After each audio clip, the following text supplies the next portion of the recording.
Hola, ¿qué tal?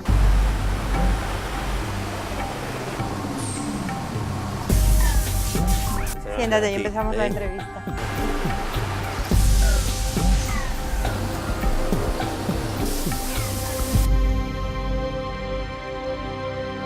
Bueno, pues empezamos la entrevista si te parece. Sí. Invertiréis a una compañía en el sector eléctrico con más de 250.000 metros cuadrados de superficie industrial y una facturación de 90 millones de euros. ¿Qué incidencia tuvo Unión Fenosa en el crecimiento de la compañía? Bueno, quizá debiera empezar por la historia un poco del grupo, ¿no? El grupo obedece un poco a mi trayectoria profesional, que no es coincidente a veces con la de las empresas, porque en el grupo tenemos empresas pues, más antiguas que mi trayectoria profesional, pero fue fruto de compra o de crecimiento, ¿no? En principio podría marcar 3 etapas. La primera etapa de comienzos en crisis como ahora igual, en el año 80 y poco, y me tocó pues una empresa que tenía un cliente, tener que levantarla, le sobraba la mitad de la plantilla, el cliente dice que no sobra la mitad, y eso, bueno, pues por salida en esa crisis, era una crisis dura, yo creo más que ahora. ¿Era una empresa del sector de la pintura? De la pintura que estaba especializada en el sector eléctrico. TEAIS, no. No, Talleres Reunidos, concretamente. Entonces era una empresa pues, que pintaba lo que había en Galicia, las hidráulicas, las líneas, todo eso. En esa crisis, al sobrarnos, al estar en dificultad, en pérdidas en definitiva, fue una oportunidad para mí, una oportunidad profesional, porque yo soy hijo de profesionales, y aunque también habían tocado empresa, tanto mi abuelo era empresario maderista y mi padre también medio profesional, medio empresario, y entonces pues pensamos qué hacemos con esto y la única salida que había en ese escenario pues era adquirir clientes, no había otra. Entonces salí de Galicia con esta empresa, había muchas más eléctricas que hoy en día, pues había FEXA, Ener, Sevillana, Hidrocantábrico, Viesgo, muchas, ¿no? Y conseguí entrar en un año o dos en prácticamente todas, y Iberdrola me había costado un poco más, como 2 años. De ahí viene mi trayectoria profesional de que yo haya empezado en el sector eléctrico y siga en el sector eléctrico, ¿no? Es mi sector natural. Entonces, mis comienzos con Fenosa, pues siempre le hemos estado agradecida, ¿no? Luego me encontré por dibujar la siguiente etapa como empresario, pues años después, 10, 12 años después, me tocó levantar 2 empresas también, teniendo que ver con el sector eléctrico, en el caso de aplicaciones de hormigón, Apliosa. Era una empresa de 94, facturaba 500 millones y perdía 200, y fue un reto profesional para mí importante, porque tuvimos que reinventar la empresa, hacía solo los postes de la luz, y entonces nos decidimos por productos de futuro. El poste de la luz iba en baja, porque ya no es de países avanzados, como empezaba a ser España, y entonces pues diseñamos una fábrica de nuevos productos y sobre todo con ingeniería, que es un poco lo que basamos nosotros, lo que hacemos, intentamos por lo menos, para que viajen los productos de una esquina de España como es esta, ¿no? Y más en productos que no son de alto valor como el hormigón. Esa fue la segunda. Luego también me tocó, paralelo, al cabo de unos meses, levantar la de pinturas. Lo conseguimos y luego pues esa concretamente fue vendida por el grupo porque bueno, no tenía dimensión dentro del mundo de la química. Tuvimos una oferta de alguien que le interesaba y por el bien de la empresa lo hicimos. Fue la segunda etapa. Y la tercera etapa realmente en nuestro grupo, que es coincidente ya un poco cuando Invertaresa es un holding que aglutina a las empresas. La tercera etapa es el crecimiento en el 2007, justo cuando empieza la crisis. Claramente no lo sabíamos, si no a lo mejor nos hubiésemos frenado. En agosto del 2007 adquirimos Isobat y MADE, que damos un salto cualitativo como grupo, ¿no? Entonces, bueno, eso fue un poco la pregunta de Unión Fenosa. Pues sí, Unión Fenosa siempre hemos contado con su apoyo.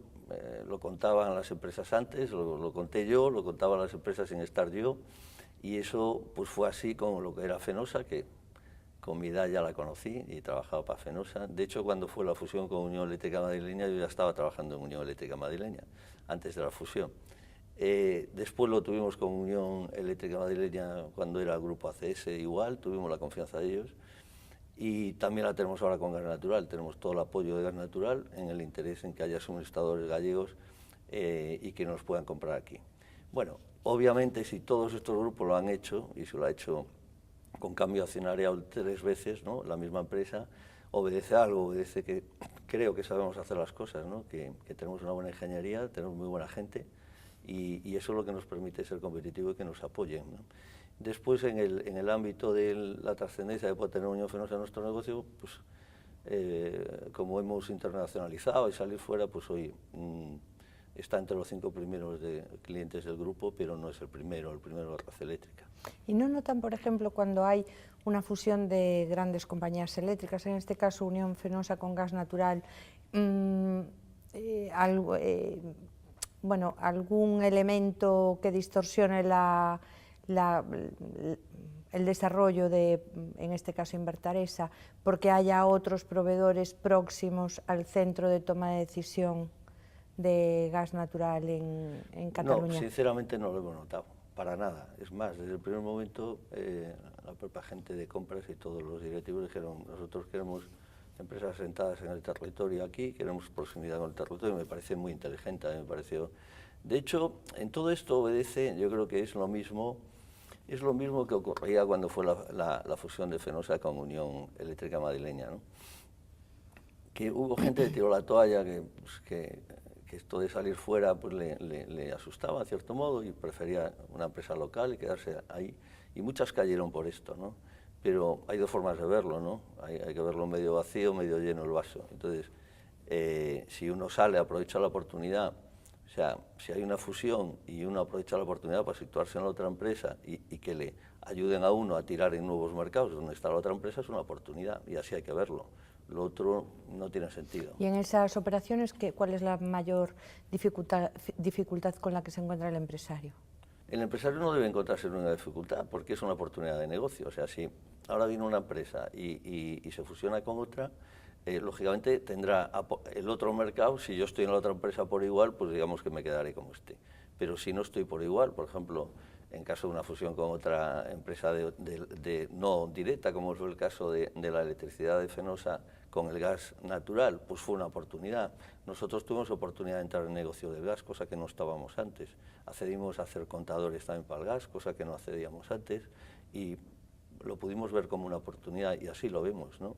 Pero en ese caso, ¿qué hace falta? ¿Más financiación, más recursos? Sí, bueno, yo creo que prácticamente lo mismo que si acometemos una internacionalización. O sea, al final, pues... Pero es tan fácil, porque lo plantea como algo muy fácil. Bueno, vamos a cometer una internacionalización. Pero es que si uno no le echa ilusión es inviable, o sea, y más en época de crisis. O sea, la única gasolina nuestra como empresario y lo que aportamos a la sociedad, yo creo que de verdad, es ilusión y retos personales, ¿no?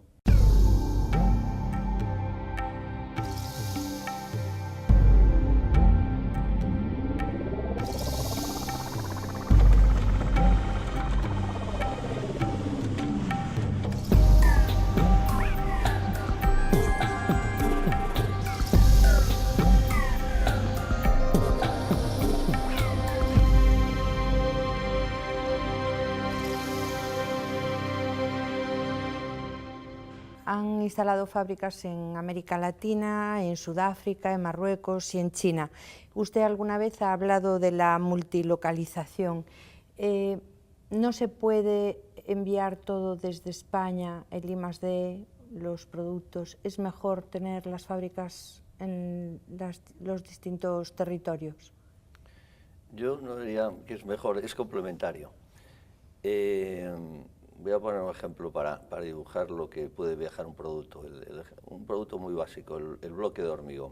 Es un producto que viaja 30 kilómetros. A partir de 30 kilómetros ya no es competitivo. Hay otra fábrica allí y el coste de transporte supera el del producto. Eso pongo un ejemplo extremo para ver por qué no se puede fabricar desde España todo y exportarlo, obviamente, ¿no? Y después yo creo que hay una determinada confusión. Se confunde entre deslocalizar y multilocalizar, y no tiene nada que ver. Pero la palabra deslocalización, que en los años 80, 90 hemos sufrido multinacionales, ¿no?, principalmente en Cataluña y otras zonas, desmantelaban la fábrica y se la llevaban, y yo creo que el error viene de ahí, la confusión viene de ahí. O sea, delocalizar es levantar una fábrica y llevármela a otro lado, íntegramente. Para nada la multilocalización es eso, es todo lo contrario. O sea, la multilocalización lo que se consigue es dejar todo el valor añadido aquí. O sea, nosotros, por ejemplo, en nuestras fábricas, todas las compras se hacen desde aquí, las compras mundiales son desde aquí centralizadas, la dirección financiera, toda auditoría, ingeniería, control de calidad. Entonces, todo lo de valor añadido lo hacemos aquí. Digamos que si crecemos fuera, crecemos aquí en Galicia. Galicia crece, ¿no? Y por eso hay que ver la multilocalización como una determinada oportunidad, ¿no? Porque permite fabricar a costes locales, competir con ese bloque allí, si no es inviable, permite crecer en productos, permite conocer otros costes, otras tecnologías a veces, y ese aporte, ¿no? Ese aporte y consolidación de lo que puede ser un grupo gallego, que es nuestra óptica.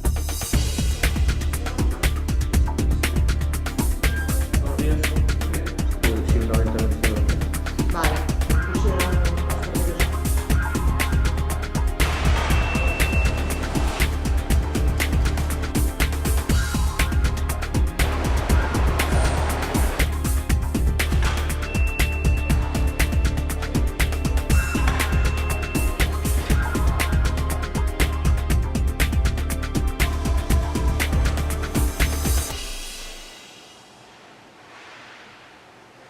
¿Se puede trabajar desde España, y me refiero con esta pregunta a antes de la crisis, durante la crisis y post-crisis, que dicen que es donde estamos ahora? Sí. ¿Se puede trabajar desde aquí? ¿El empresariado trabaja cómodamente?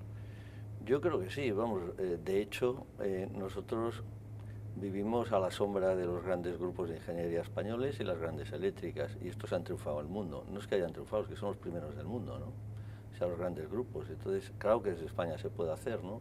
Se puede hacer con profesionalidad, como lo están haciendo estas compañías, ¿no? Con apoyo del sector financiero, pero sobre todo con mucha profesionalidad, ¿no? O sea, hemos pasado a Francia como en los grandes proyectos internacionales, ¿no? Esto era impensable hace 30 años, ¿no? Los costes de la energía son una crítica constante desde todas las empresas industriales. ¿Usted alguna vez ha pensado en el autoconsumo y desenchufarse de la red? Bueno, son varias preguntas en una. Son varias en una. Los costes de la energía. Los costes de la energía lo sabemos todos. Una cosa es el precio de venta, el precio que nosotros compramos la energía como industria, y otra cosa es el coste intrínseco del producto de la energía. O sea, el coste intrínseco de la energía no es más caro en España que en otros lados. O sea, es igual, es el precio del pool, que digamos que la cesta media del coste de la energía español está en la media europea. Bueno, ¿qué sucede entonces para que yo tenga una energía más cara en mi industria?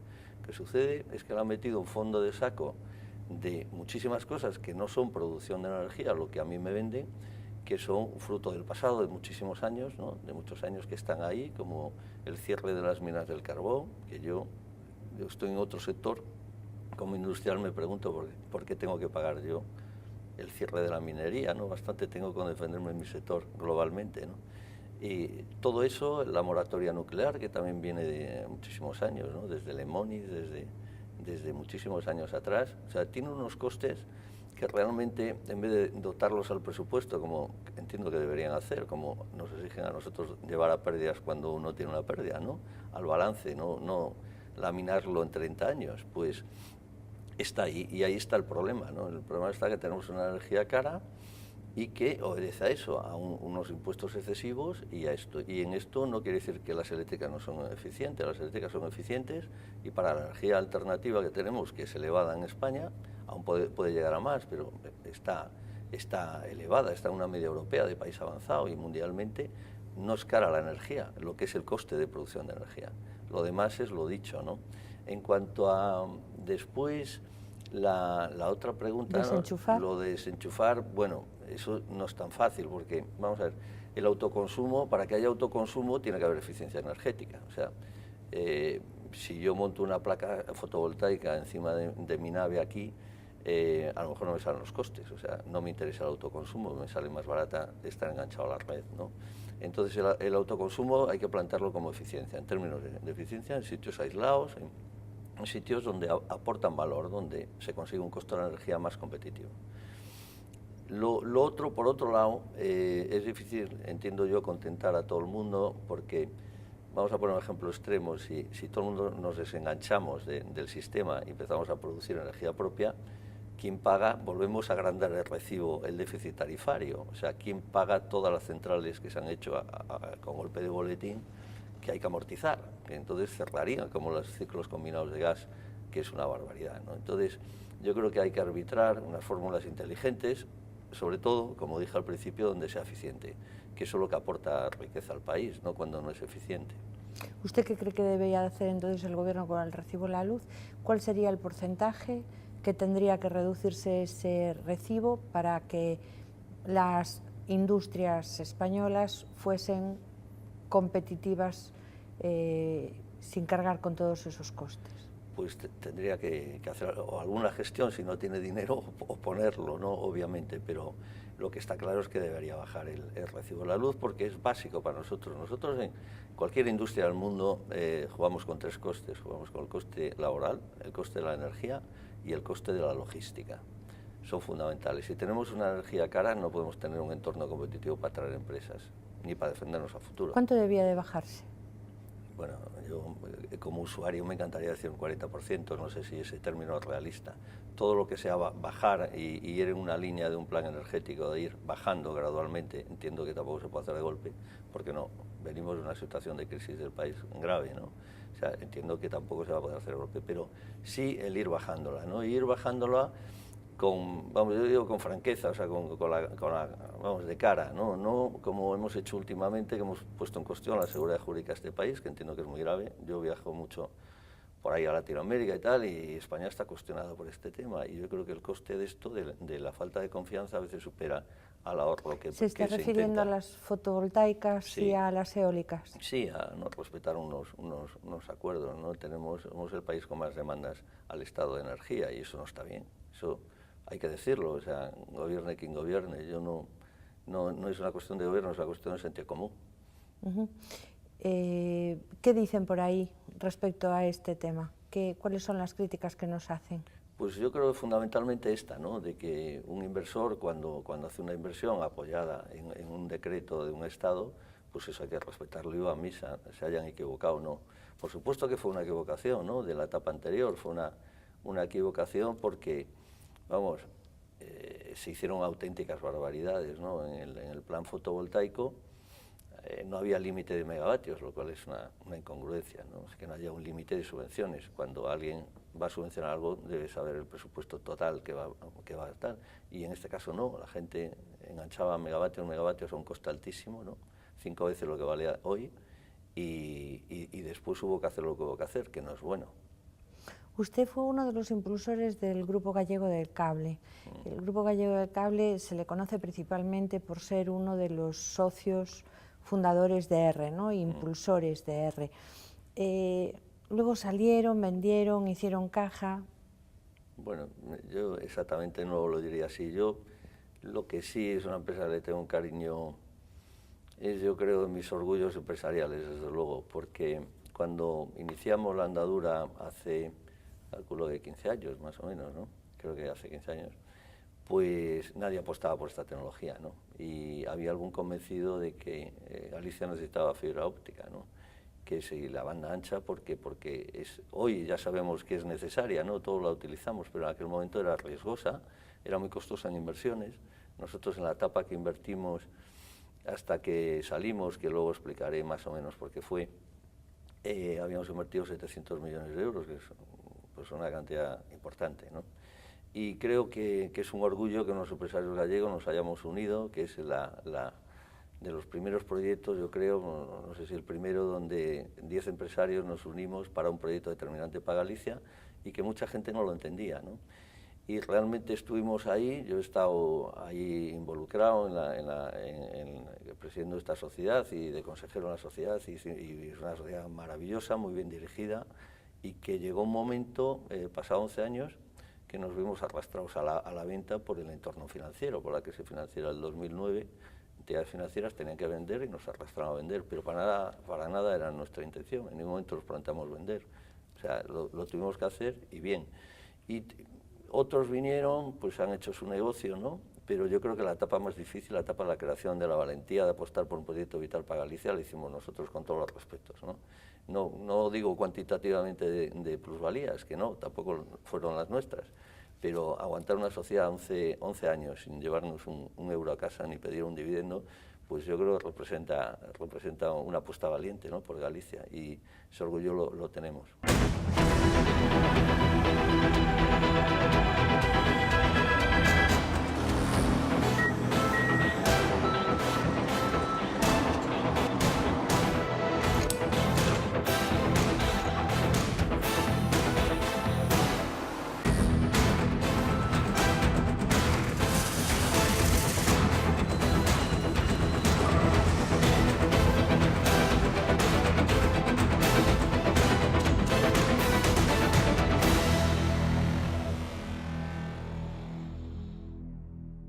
¿Usted cree que el empresariado gallego está lo suficientemente comprometido con Galicia? Mucho, pero francamente, lo digo de corazón, muchísimo.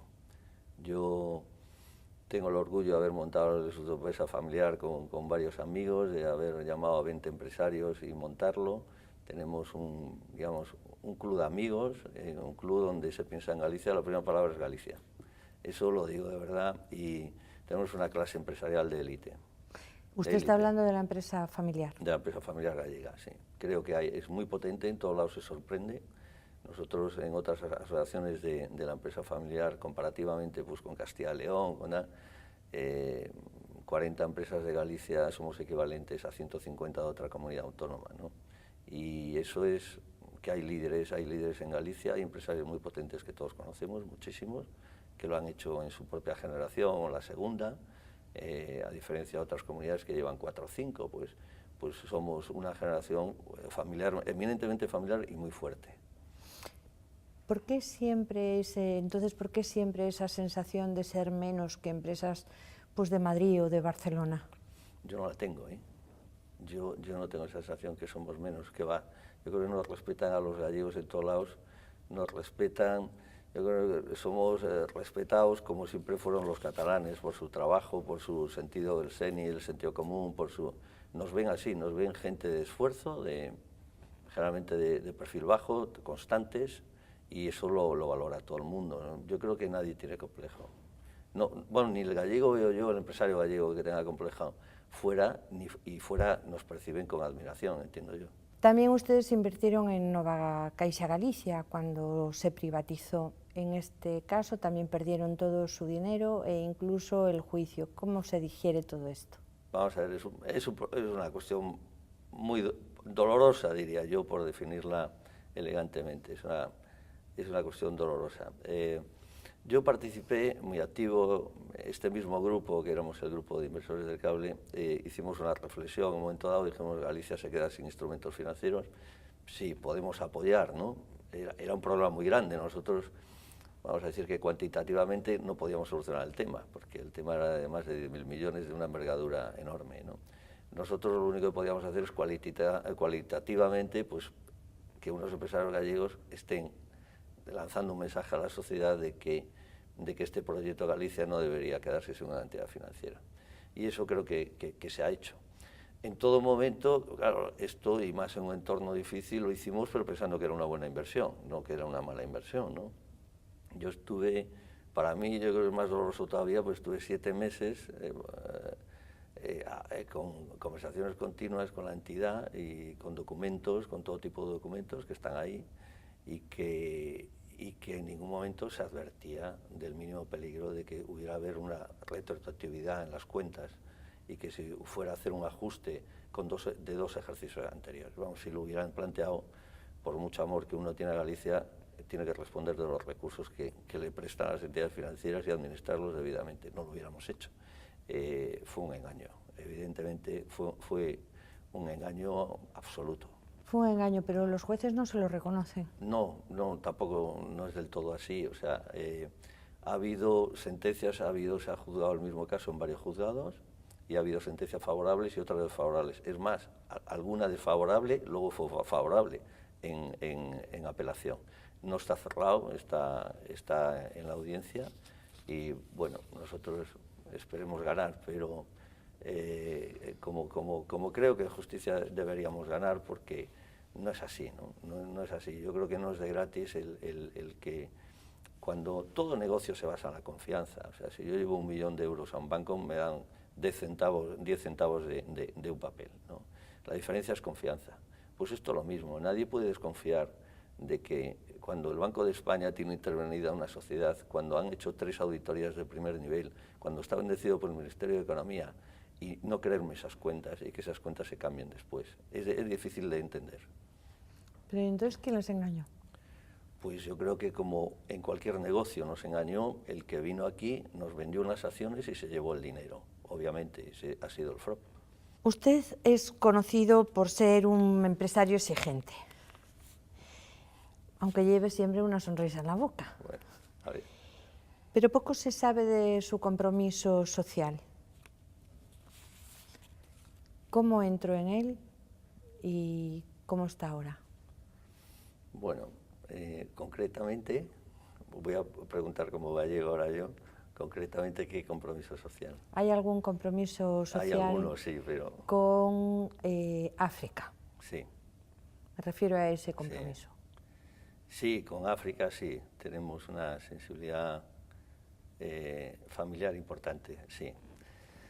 Y yo la animaría a todo el mundo, vamos, lo voy a contar porque creo que si alguien se anima o hace cualquier tipo de acción de estas es muy positivo.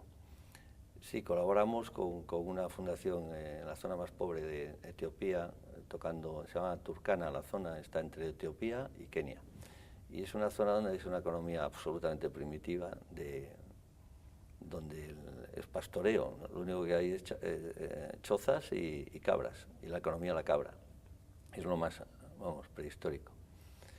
Y allí pues hay un grupo de misioneros, de gente que se ha ido, que no cobra a lo largo de su vida nada, y entonces es gratificante porque todo lo que uno ayuda ahí pues queda, ¿no? O sea, en directo, no pasa por ninguna organización. Y bueno, sí, ahí nos hemos involucrado en proyectos, como mucha gente y otros amigos que he conseguido meter, y hacemos, pues, lo primero es la transformación del agua. El agua transforma la vida, ¿no? En zonas, allí en esa zona desértica, llueve, pero en 15 días y después ya no llueve. Entonces hay que construir presas y tener unas presas y almacenar ese agua. Si se almacena, hay después un poco de vida, si no, no hay. El ganado se muere, en época de sequía la gente también pasa enfermedades mucho más. Entonces transformar el agua es vida, ¿no? Que se dice, y es cierto, porque en cuanto uno hace presas, luego el ganado, o sea, el ganado supervive, alrededor se crea una mini agricultura, por lo menos no solamente viven de la cabra, y mejoran la sanidad. Es un círculo vicioso, ¿no? Es impresionante el valor que no le damos aquí, por supuesto, al agua, ¿no? Y eso es un proyecto. Luego hay otros proyectos que son muy ilusionantes, que es, por ejemplo, el cemento allí tiene un coste en la capital, en Nairobi, de 3 veces lo que vale aquí, porque, bueno, lo que sabemos, economía cerrada, sí. Y luego llevarlo a nuestra zona, pues se ponen 8 veces lo que vale el cemento aquí, ¿no? Y eso lo hace inviable, construir en un sitio pobre con una economía tan paupérrima, pues hace construir edificaciones. Y entonces estamos ahora en un proyecto muy bonito, aprovechando lo que sabemos hacer nosotros pues en Apliosa. Estamos en un proyecto muy bonito de una tecnología de argamasa que, aprovechando la piedra local, pues con unos sistemas, pues lograr una argamasa y poder hacer una construcción local, barata y a bajo coste, ¿no? La verdad que es bonito, ¿no? Porque cuando uno aplica pues un poco lo que sabe hacer, y que aquí lo damos por sobreentendido, allí los réditos son mucho mayores, ¿no? Y después hay otro aspecto en que yo animo a todo el mundo en estas cuestiones, que es el aspecto familiar, ¿no? O sea, haciendo estos proyectos la familia crece también. La familia crece porque el llevar un niño pequeño allí y ver las condiciones que están, ¿no? Ahí ve realmente lo que vale el dinero, ¿no? Y eso yo creo que da una formación, sobre todo si el día de mañana tienes responsabilidades, pues una formación necesaria, ¿no? Y mayor, porque aquí estamos confundidos con la Play y con todas las cosas, y esto complementa a la persona. Yo creo que es positivo hacerlo. ¿Quién enseñó toda esta visión? Mi familia, no podría ser de otra manera. mi madre, que sigue trabajando, que estoy muy orgulloso de ella, y mi padre, que era un profesional con una ética de altura, de ejemplar. Fueron mis referencias, sí. Perfecto.